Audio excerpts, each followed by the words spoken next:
Post and pray.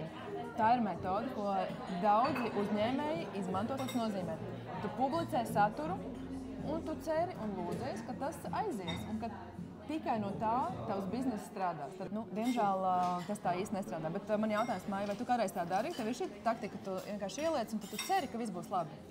Vairs nē.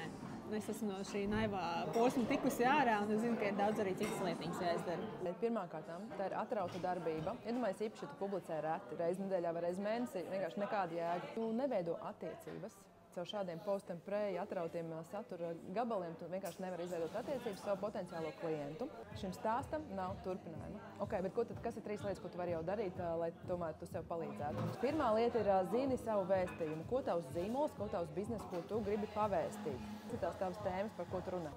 Otrā lieta – publicē konsekventu saturu. Okay, ne katru dienu, bet apņemies, ka tu 2, 3, varbūt 4 reizes nedēļā kaut ko ieliec. Trešā lieta ir iesaisti publiku, veido šīs attiecības, veido stāstu, kurā gribās turpināt piedalīties. Cilvēks jūt, ka es gribu zināt, kas būs tālāk, bet arī par mani rūpējas un par mani interesējas. Tad saturu veido man, uzdod jautājumus, atbild uz komentāriem. Nebūtu tikai post and pray, bet tiešām būtu arī kaut kāda reakcija un jēga no tava satura. Lai tev veicās!